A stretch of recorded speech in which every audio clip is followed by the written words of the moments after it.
2021 সালের আগস্ট মাস। কাবুল বিমানবন্দরে ধোঁয়া, কান্না আর আতঙ্ক।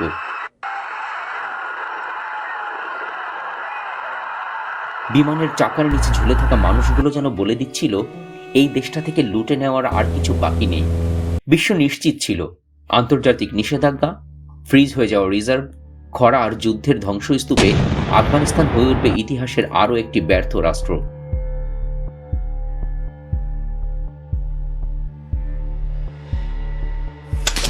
কিন্তু 4 বছর পর সেই গল্পেই হঠাৎ বদল।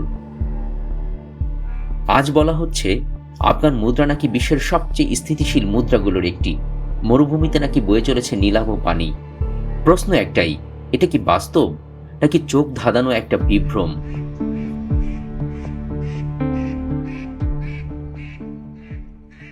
আফগানিস্তান নামটি শুনলেই প্রথমে যে কথাটি মনে হয় তা হলো মরুভূমি, যুদ্ধবিধ্বস্ত এলাকা আর বড় বড় আলখাল্লা গায়ে দেওয়া অস্ত্রধারী মানুষদের প্রকাশ্যে ঘুরে বেড়ানো অত্যন্ত বিশৃঙ্খল একটি দেশ।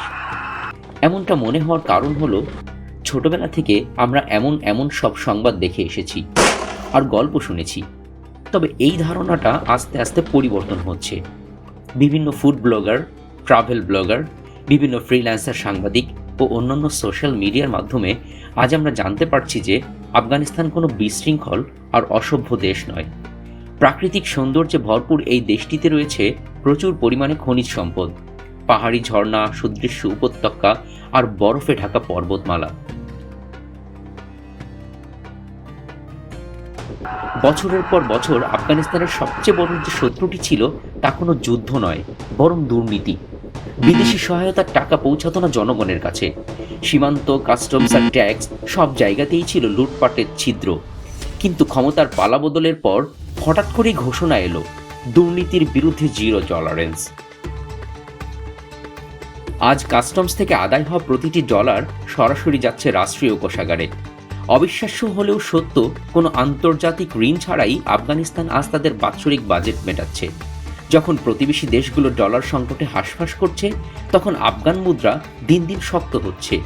কঠোর হয়েছে ডলার পাচার আইন, বাজারে বেড়েছে রাষ্ট্রীয় নজরদারি। এমনকি আন্তর্জাতিক পর্যবেক্ষকরাও স্বীকার করতে বাধ্য হচ্ছে যে এই স্থিতিশীলতা তারা আশা করেনি।